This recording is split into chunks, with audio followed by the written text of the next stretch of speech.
Good evening and welcome to Riderpiece Theater. Me, Alistair Dayhawk, and tonight, me proud to present Kamen Rider Geats, episode 37, Rage. Rage against the dying of the light. So let us begin our tale, shall we? So after Gene made his warning, Azu 2.0 and Kermit the Frog made a consensus like, okay, we'll hand over the vision drivers, but not until we meet with the goddess herself one last time. And they met face to face with the statue and they made their last wishes. We don't know what the last wishes are, so right now it's shut tight. And then we move on to the waiting lounge where the three, Keiwa, Neon, and Sarah, await for the results. And at first it looked like Sarah was the winner. Unfortunately, Michinaga had the same number of ID cores, so Sarah and Michinaga both had 33 cores. And so Sureru, I cannot say his name right. Let me see. His name, let me pronounce it right. Suriel had made an announcement. Since they both have the same number of cores, Suriel has decided we're gonna extend this game to 1 hour, and whoever gets the most wins. How, you may ask? Well, they need to steal the other's ID cores. And of course, Sarah is scared to death because she's facing off against one of the most powerful Kamen Riders at the moment. And Keiwa's like, don't worry about it, I'm gonna be there to help you out, and that's it. That's the end of it. And all the while, Michinaga is saying, well, I'm gonna win this tournament, while Ace is determined to rescue his mom. So after the opening credits, Neon's fans are wondering what the hell Neon is. They miss her. And Neon was like, it's for the best for you guys to forget about me. And then Kiru steps in, tells her about the grand exit. And then 2 p.m. hits. All the riders get transported to some junkyard, and we get the scene where Neon tells Sarah and Keiwa that this whole battle royale was nothing more than a setup. That regardless of who wins this game, no one's wishes will come true because the DGP is obviously taking the statue with them. And Keiwa's like, what the hell is going on here? What's the point? They can't leave without granting our wishes. And then Michinaga just kicks like a steel barrel, and is like, hey, everybody, I'm here to whip your asses and take your ID cores and crush them before you. So he does his thing. And then we have this awesome fight in the junkyard, especially inside the old bus. I have to admit, like, fighting inside an old bus, I mean, I enjoyed it. I enjoyed the fight in there. I mean, again, I have to give kudos to the stunt team. I can't give them enough credit because I think they stepped it up a notch in this season. And just fighting in a bus, that's something I haven't seen in a while. Unfortunately, we all know that Michinaga is unbeatable. No rider can defeat him. And I feel sorry for the girls because both Sarah and Neon got their IDs cores taken, and Michinaga just crushes them, and both girls are retired, while poor Keiwa just watches on, and he can do anything to stop him from crushing the ID cores. And you assume that Keiwa would have just gone berserk and maybe turned to his alter ego, but it wasn't enough. Sarah's alright, she retired, she wasn't killed. So it doesn't trigger the alter ego, but I don't know, Yuya, what are you planning? Because if you don't do anything, it's gonna be an open plot hole that say I'm going to say in my overall recap of Geats. So Yuya, don't let me down because we're close to the finale here, and we don't see Keiwa's dark side. So anyway, so both girls are gone, and Keiwa is the last man standing, and they're fighting. And then we cut to the scene where Gene has met his end of the bargain. He has both vision drivers. Niram is happy to see both of them, and he was about to take them, but not until Gene takes the other one and tosses it to Ace, because Ace was also in the room. And Niram was in shock, like, what is this? Like, am I being set up here? And here's the thing. I think Niram was not gonna tell Gene about Ace's mother, regardless if he knew or not. He's not gonna keep his end of the bargain, so Gene has decided to, you know what, if you're not gonna keep your end of the bargain, since I know you too well, I'm not gonna live up to mine. I sort of lived up to my bargain, but nah, I'm not gonna give you both vision drivers. So, Gene, bless his heart, he's always gonna be on Ace's side, and Gene and Ace planned this from the beginning off screen. And Ace is like, look, I'm gonna rescue my mom, you're not gonna stop me. And he goes to the goddess's shrine. He goes visits the shrine, and then Niram follows him. And then we get a short scene with Win and Sumeri at the DGP library to find some answers. And then we quickly go back to Ace and Niram, where they encountered not just the statue, but Suvarel as well. And, Suvarel says, like, we're going to start the grand exit.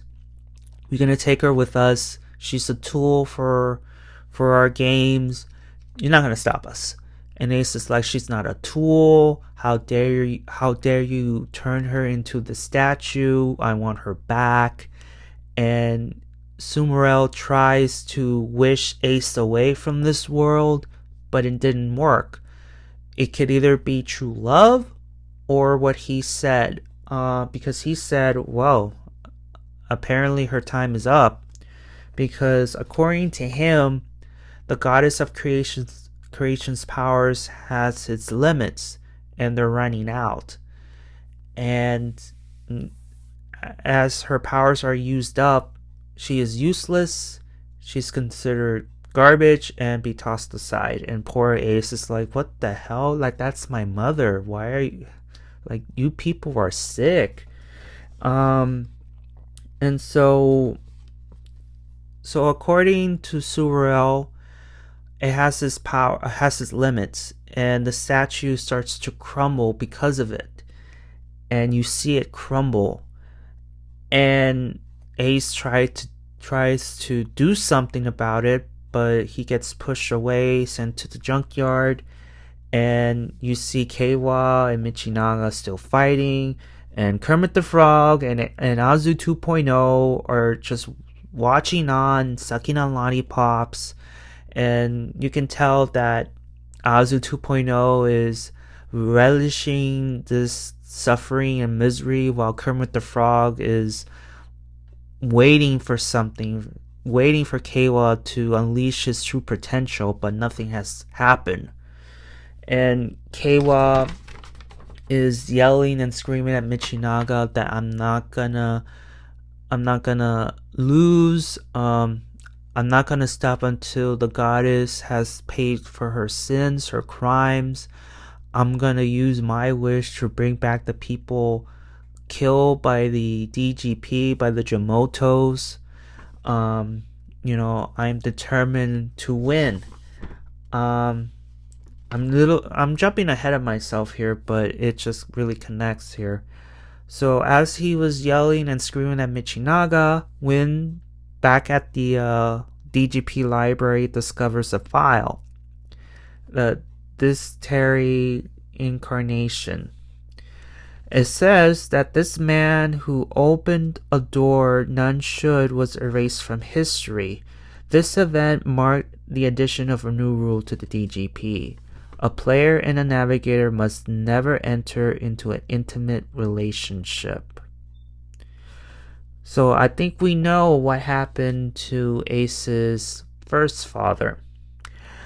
So, as I said before, the fight was brutal. Keiwa is determined as ever, defiant and determined. And Michinaga like, enough with this crap. And he quickly takes the ID core. He was about to crush it. But then Win steps in, knocks the ID core off his hand. And Keiwa quickly takes it back and says, guys, this is over. This is done. And I have news for you guys. So the game ends with a tie, and Win takes the remaining riders someplace where they could, just hear the news, right? So yeah, so this is where Win tells everybody that, hey, Ace's mom has desired a forbidden love, prayed for 3 days and nights until a miracle happened, and then from that day forth, she granted the power to reforge the world. And this is where Keiwa was she, the goddess is at fault here. She caused all of this chaos. She should pay for what she has done. But Win pretty much tells Keiwa that your anger has been misplaced here. Yes, she has powers to recreate the world, grant people's wishes, that sort of thing. But it was due to the work of DGP management. They're the ones who are the puppeteers, using her power to do whatever they want, So Win is telling Keiwa that it's not her fault. It's DGP management. And I was taken aback a little bit after the response, because Keiwa just stood up and just walked away. And he just stood up and walked away. I was took aback from it. He didn't apologize or anything like that. He just stood up and walked away. And I think he was upset because, again, he was led to believe that the goddess was responsible for all this madness. But when Win tells him, no, it's not her, it's the DGP management. And then Michinaga was like, does it really matter now? Because at the end of the day, we all know who needs to go. The DGP needs to go. And then, Win turns to Ace, telling him, hey, the grand exit is about to begin while you guys are just doing nothing. You need to do something quick. And speaking of the grand exit, Desire Royale has started the grand ending, and Niram was concerned about leaving the statue here in this world, but Desire Royale pretty much assured Niram that it's okay because I found a new replacement, and we all know who that is. And then Ace steps in, and says, okay, you need to stop it right now. I'm here to take my mother back. I waited so long to be reunited with her. You're not going to take that away from me. You're not going to take her. The usual spat. And Niram was like, nah, Now just give up already. You've been a thorn in our side for so long. It's time for you to go. And then, of course, both Niram and Ace have their final showdown. This is round 2. The fight was also brutal and fierce. And as they were fighting, Desire Royale was like, it's time to begin the grand exit. You see the statue in chains, and the statue is beaming with power a little bit because it's starting. But at the same time, you see the statue starting to crumble even more until after Ace was beaten by Niram, we get to see a piece of the statue fall before Ace.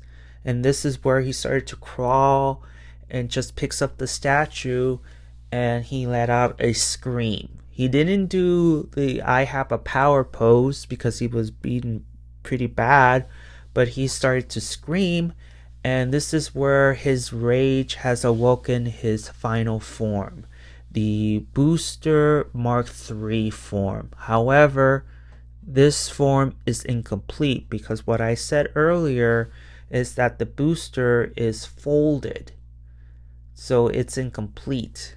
He needs to overcome something in order to make the form whole.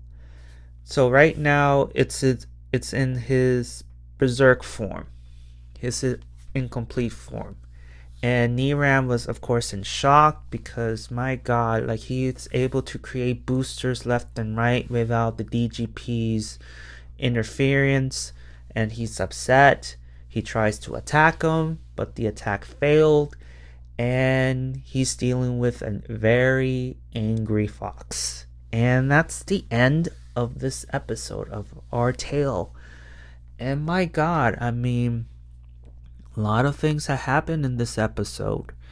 We still don't know what the two sponsors have wished for. I'm happy that all the writers know about the grand exit and that the Desire Royale was nothing more than a distraction. Unfortunately, Neon and Sarah didn't stick around to hear the news from Win of what he discovered. Keiwa's alter ego did not show up. Ace has witnessed his mom started to crumble up before his eyes, which let out this scream to his incomplete final form. And I mean, Ceruel, I mean, he used it as a distraction, and now he is jumping ship, and he does not care about anybody, and he's gonna use Sumeri as the new goddess of creation, and this whole shit show is gonna start over in a different world. And yeah, it sucks. So they're running out of time, and I enjoyed this episode very much. It feels like it's starting its end game, and we haven't hit episode 40 yet, so things are getting very, very spicy, and I am enjoying it. And it's gonna be very sad to see this show go, but I'm hoping that Keiwa's alter ego will come out, but I'm not seeing it yet. And Yuya, what's the point of him making an appearance when it's so close to the end? Like, dude, I mean, maybe you have something planned, but I'm getting this feeling that it's too little too late. You waited too long. But other than that, I mean, what an exciting episode. And yeah, thank you so much for listening. Please, if you've seen the episode, please tell me, did you like it or did you dislike it? And if so, what will you do to change it? And please give a like if you like it, and please subscribe because it really helps. And if you didn't like it, that's okay too. I really appreciate everyone listening in to the very end.